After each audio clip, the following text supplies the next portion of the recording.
అమెరికాను ఇండియా వాడుకుంటుంది. కానీ ఇండియాను మేము వాడుకోవట్లేదు. వాళ్ళ వస్తువులను అమెరికాలో డంప్ చేస్తున్నారు. ఇది రోజు ట్రంప్ గొడవ. వాణిజ్య లోటు భారీగా ఉంది. ఇది మాకు నష్టం అంటున్నారు. అయితే ట్రంప్ బయటకు చెబుతున్న దానికి రియాలిటీకి అసలు సంబంధమే లేదు. అమెరికన్ కంపెనీలు మనతో వేల కోట్లు సంపాదించుకున్న విషయాలను ఎక్కడా మాట్లాడట్లేదు. పైగా అమెరికాతో భారత్ కంటే ఎక్కువ వాణిజ్య లోటు ఉన్న దేశాలను వదిలేసి ఒక్క భారత్ని టార్గెట్ చేయడం వెనుక సీక్రెట్స్ అన్నీ వెలుగులోకి వస్తున్నాయి. అవేంటో ఇప్పుడు డీకోడ్ చేద్దాం. అలాగే మనకు అమెరికాకు తేడా ఏంటో కూడా చూద్దాం.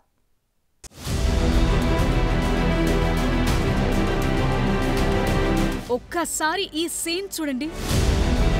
Humanity first, business next. ఇది భారత్ ఫార్ములా. ఆఫ్ఘనిస్తాన్ భూకంపంతో 1500 మంది చనిపోయారు. చాలా మంది నిరాశ్రయులయ్యారు. దీంతో ఇండియా 21 టన్నుల సహాయ సామాగ్రిని కాబూల్కు పంపింది. ఇందులో ఫుడ్ మెటీరియల్, టెంట్లు, మెడిసిన్స్ ఇలా చాలా ఉన్నాయి. వ్యాపారాలు తరువాత అన్ని దేశాల కంటే ముందు మనం మానవత్వంతో చేసిన పని ఇది.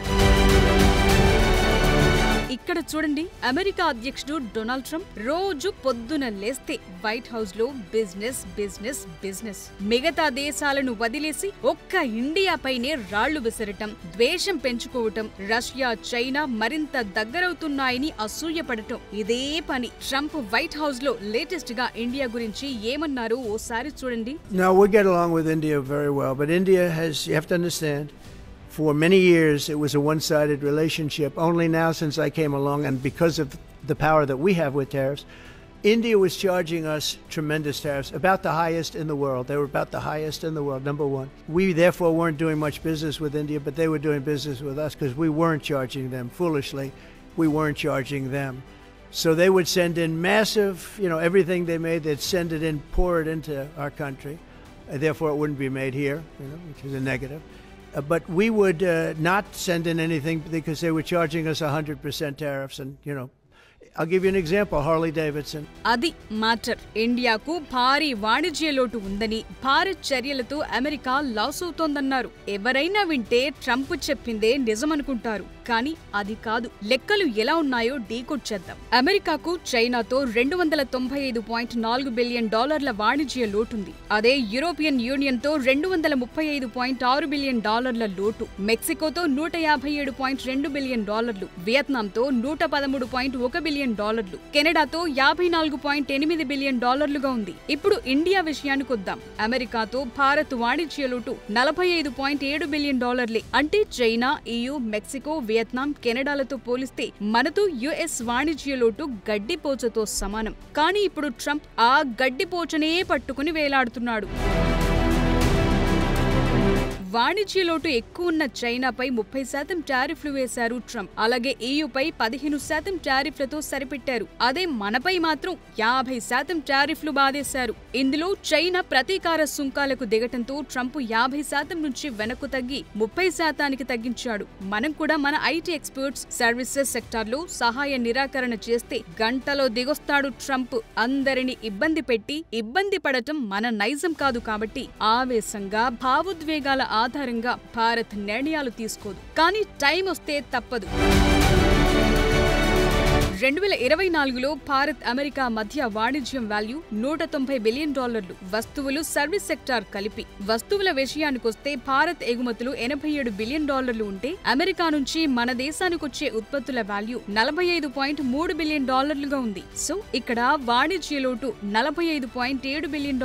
కానీ మనకన్నా ఎక్కువ వాణిజ్య లోటు ఉన్న దేశాలు ట్రంప్ కు మంచిగా కనిపిస్తున్నాయి. తక్కువ వాణిజ్య లోటు ఉన్న మనం కఠినంగా కనిపిస్తున్నాం. ఇదేం లెక్క? వస్తువుల వాణిజ్యంలో అమెరికా లోటులో ఉన్నప్పటికీ సర్వీసెస్ ట్రేడ్లో అమెరికాకు లాభముంది. IT, సాఫ్ట్వేర్, ఇతర సేవల్లో భారత్ అమెరికాకు గణనీయమైన ఎగుమతులు చేస్తుంది. దీంతో అమెరికా సర్వీసెస్ రంగంలో లాభం పొందుతోంది. దీంతో ట్రేడ్ దాదాపు ఈక్వల్ అయినట్లే. ఎందుకంటే భారత్ IT, సర్వీస్ సెక్టార్లో ముఖ్యంగా సాఫ్ట్వేర్, IT సంబంధిత సేవలు, BPO, నాలెడ్జ్ ప్రాసెస్ అవుట్సోర్సింగ్ రంగాల్లో ప్రపంచంలో అగ్రగామిగా ఉంది. భారత్ ఐటీ సేవలు అమెరికా కంటే తక్కువ ఖర్చుతో అందుబాటులో ఉంటాయి. ఇక్కడి ఐటీ సర్వీసెస్ తో అమెరికన్ కంపెనీలు లాభపడుతున్నది ట్రంప్ కళ్లకు కనిపించట్లేదా? TCS, ఇన్ఫోసిస్, విప్రో వంటి ఇండియన్ ఐటీ కంపెనీలు అమెరికన్ కంపెనీలకు software development, cloud services, data analytics వంటి సేవలను అందిస్తున్నాయి. ఇవి అమెరికాలో అదే సేవలను అందించే కంటే చాలా తక్కువ. మరిక్కడ కొంచెం కాదు, భారీగా లాభపడుతున్నది అమెరికన్ కంపెనీలు కాదా ట్రంప్ అన్న ప్రశ్నలొస్తున్నాయి. మన ఐటీ బ్యాకెండ్ సపోర్ట్ తోనే అమెరికన్ బ్యాంకులు, ఆరోగ్య సంరక్షణ సంస్థలు, రిటైల్ కంపెనీలు డిజిటల్ ట్రాన్స్ఫర్మేషన్ ను సాధిస్తున్నాయి. 24/7 సర్వీసులు అందించగలుగుతున్నాయి. ఇండియన్ ఐటీ సేవలు అమెరికన్ కంపెనీల గ్లోబల్ సప్లై చైన్ లో కీ రోల్ గా ఉన్నాయి. ఆ కంపెనీలు వరల్డ్ వైడ్ గా ఎఫెక్ట్ చూపుతున్నాయంటే భారతీయ ఐటీ సెక్టార్ కారణం. అంటే ఇక్కడ ట్రంప్ తెలుసుకోవాల్సింది ఏంటంటే, ఒక ఉత్పత్తుల విషయాన్నే పట్టుకుని వేలాడితే లాభం లేదు. మన వైపు నుంచి చాలా బెనిఫిట్స్ అమెరికాకు వెళుతున్నాయి. సో ట్రంప్ పరిస్థితి ఎంత జోకర్ గా మారిందంటే, ట్రంప్ ఇస్ డెడ్ అన్న హ్యాష్ ట్యాగ్ ట్రెండింగ్ అయింది. తాను చావలేదు అని స్వయంగా వైట్ హౌస్ ప్రెస్ మీట్ లో చెప్పుకోవాల్సి వచ్చింది ట్రంప్. సో భారత్ పై సుంకాలు వేయటం వెనుక పెద్ద లాజిక్స్ ఏమీ లేవు. కేవలం ట్రంప్ కుటుంబ వ్యాపారాల మతలబులున్నాయి. ఆయన వ్యక్తిగత ఈగోలే కారణం. అవేంటో కూడా 1 by 1 డీకొచ్చేద్దాం. భారీ వాణిజ్య లోటున్న దేశాలను వదిలేసి ట్రంప్ ఒక్క భారత్నే టార్గెట్ ఎందుకు చేశారో మనం చెప్పనక్కర్లేదు. అమెరికా మాజీ జాతీయ భద్రతా సలహాదారులు, వైట్ హౌస్ మాజీ సలహాదారులు, రక్షణ రంగ నిపుణులు, అమెరికన్ కాంగ్రెస్ సభ్యులే అంటున్నారు. ట్రంప్ కుటుంబ వ్యాపారాల కోసమే ఈ గేమ్ డైలీ సీరియల్లా నడుస్తోందని అంటున్నారు. ఇంతకీ ట్రంప్ కుటుంబం పాకిస్తాన్తో ఎలా వ్యాపారం చేయాలని స్కెచ్ వేసిందో చూద్దాం. Basically, a group of countries that are anti the United States, and India is a member of that, if you can believe it. It's an attack on the dollar, and we're not going to let anybody attack the dollar. So it's partially BRICS, and it's partially the trade situation. It's the deficit. We had a tremendous deficit. So, as you know, Prime Minister Modi is a friend of mine, but they don't do very much business in terms of business with us. They sell a lot to us, but we don't buy from them. You know why? Because the tariff is so high. They have one of the highest tariffs in the world. చూసారుగా Trump comments. పాకిస్తాన్లో oil reserves పెంచుతాం, ఏదో ఒక రోజు వాళ్ళు భారత్ కు చమురు అమ్ముతారేమో అంటూ సెటైరికల్ గా మాట్లాడారు. భారత్ పై సుంకాలు ప్రకటించిన కొద్దిసేపటికే పాకిస్తాన్లో భారీ చమురు నిల్వలను అభివృద్ధి చేయడానికి డొనాల్డ్ ట్రంప్ డీల్ కుదుర్చుకున్నారు. పాకిస్తాన్తో అమెరికా ఒక ఒప్పందం పూర్తి చేసిందని ట్రంప్ తన ట్రూత్ సోషల్లో రాశారు. ఇందులో భాగంగా 2 దేశాలు కలిసి పాకిస్తాన్లోని భారీ చమురు నిల్వ కేంద్రాలు డెవలప్ చేస్తాయన్నారు. అమెరికా పాకిస్తాన్ వాణిజ్య ఒప్పందాన్ని ఖరారు చేయటంలో కీలక పాత్ర పోషించినందుకు అధ్యక్షుడు ట్రంప్ కు హృదయపూర్వకంగా కృతజ్ఞతలు తెలియజేస్తున్నానని జూలైలో పాక్ ప్రధాని షెహబాజ్ షరీఫ్ పోస్టు పెట్టారు.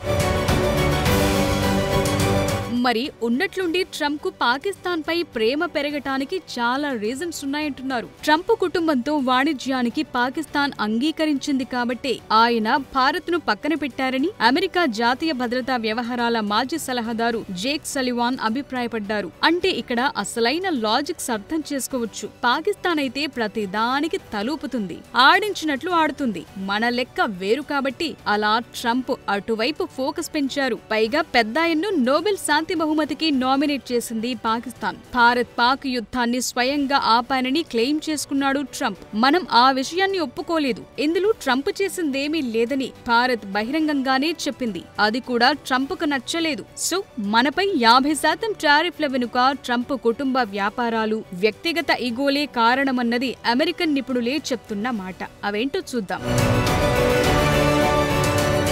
ట్రంప్ను నోబెల్ శాంతి బహుమతికి నామినేట్ చేయడానికి భారత ప్రధాని మోదీ తిరస్కరించారనే కారణంతో ఇలా వ్యవహరిస్తున్నారని భారత సంతతికి చెందిన అమెరికా కాంగ్రెస్ సభ్యుడు రోఖన్నా కామెంట్ చేశారు. ఈ 2 దేశాల ద్వైపాక్షిక బంధాన్ని బలోపేతం చేసేందుకు 30 ఏళ్లుగా చేసిన కృషిని ట్రంప్ నాశనం చేస్తున్నారని ఆరోపించారు. ట్రంప్ విధానాలు భారత్ను చైనా, రష్యాల వైపు మళ్లేలా ప్రోత్సహిస్తున్నాయన్నారు. అటు ఇండియాను రష్యాకు దూరం చేయడానికి దశాబ్దాలుగా పశ్చిమ దేశాలు చేసిన కృషిని ట్రంప్ మంటగలిపారని గతంలో అమెరికా భద్రతా వ్యవహారాల సలహాదారుగా పనిచేసిన జాన్ బోల్టన్ అన్నారు. సో ఇలా చెప్పిన వాళ్లందరూ ఆషామాషి వ్యక్తులు కారు.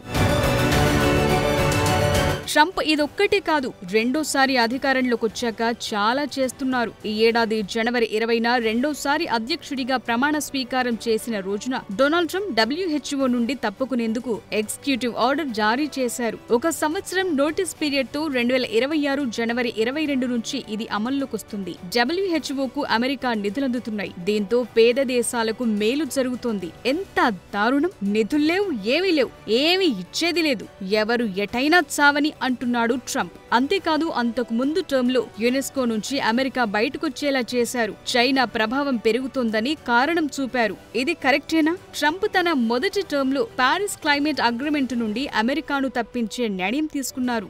బైడెన్ 2021లో అమెరికాను తిరిగి ఈ ఒప్పందంలో చేర్చారు. కానీ ఇప్పుడు మళ్లీ నీలి నీడలే. ఇంటర్నేషనల్ క్రిమినల్ కోర్టుతో సహకారాన్ని తగ్గించేశారు. అంతెందుకు, వరల్డ్ ట్రేడ్ ఆర్గనైజేషన్ నుంచి కూడా బయటకొస్తానని బహిరంగంగానే బెదిరిస్తున్నాడు ట్రంప్. అమెరికాకు WTO నష్టం చేస్తోందని, చైనాకు మేలు చేస్తున్నారన్న రీజన్ చూపించారు. కారణం అది కాదు. WTO నుంచి బయటకొస్తే ఏ దేశంపై అన్యాయంగా ఎంతైనా టారిఫ్లు వేసుకోవచ్చు, క్వశ్చన్ చేసేవారుండరు అన్నది ట్రంప్ ధీమా. అయితే అమెరికా ఏ సంస్థ నుంచి వెళ్లిపోయినా పర్వాలేదు, చూసుకుందాం అంటున్నాయి రష్యా, చైనా, భారత్. ఆఖరికి వరల్డ్ బ్యాంక్ కు బదులు బ్రిక్ బ్యాంక్, SCO బ్యాంక్ ఇలా ఆల్టర్నేట్స్ చూస్తున్నాయి.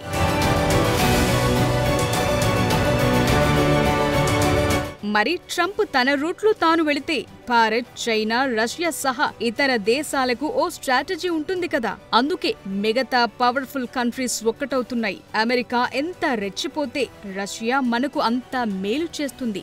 మరింత తక్కువకే రష్యా చమురు అందిస్తుంది. బయటితో పోలిస్తే రష్యా చమురు బ్యారెల్ కు సుమారు $3 నుంచి $4 వరకు చౌకగా లభిస్తోందంటున్నారు. అమెరికా వార్నింగ్స్ ఇచ్చినా రష్యాని భారత్ కు అతిపెద్ద చమురు సరఫరాదారుగా కొనసాగుతోంది. ఒక్క జులై నెలలోనే రష్యా భారత్ కు $3.6 బిలియన్ అంటే 31,775 కోట్ల విలువైన చమురును విక్రయించింది. ఇదంతా భారత్, రష్యా లోకల్ కరెన్సీల్లోనే జరుగుతుండటం మనకు ప్లస్ అవుతోంది. మనకు ఇంతకంటే ఏం కావాలి? అదే కాదు, మనకు మరిన్ని S-400A డిఫెన్స్ సిస్టమ్స్ ఇచ్చేందుకు రష్యా సుముఖత వ్యక్తం చేసింది. అలాగే ఎవరికీ భయపడేది లేదని ట్రంప్ కు జిన్పింగ్ స్ట్రాంగ్ వార్నింగ్ ఇచ్చారు. మరోవైపు రష్యా, చైనా గ్యాస్ పైప్ లైన్ పై తాజాగా ఒప్పందం కుదిరింది. దీంతో ఏటా చైనాకు 106 బిలియన్ క్యూబిక్ మీటర్ల రష్యన్ గ్యాస్ సరఫరా కాబోతోంది. 2022లో ఉక్రెయిన్ పై పూర్తి స్థాయి యుద్ధానికి ముందు రష్యా ఏటా 150 బిలియన్ క్యూబిక్ మీటర్లకు పైగా గ్యాస్ ను యూరప్ కు ఎగుమతి చేసింది. అప్పుడు రష్యన్ గ్యాస్ ను కొనొద్దని ట్రంప్ EU దేశాలపై ఒత్తిడి తెచ్చారు. దీంతో రష్యా ప్లాన్ బి చేస్తోంది. చైనాకు గ్యాస్ పైప్ లైన్ పై ముందడుగు వేసింది. సో ఏ లెక్కన చూసుకున్నా ట్రంప్ కు మడత పడటం ఖాయంగా కనిపిస్తోంది.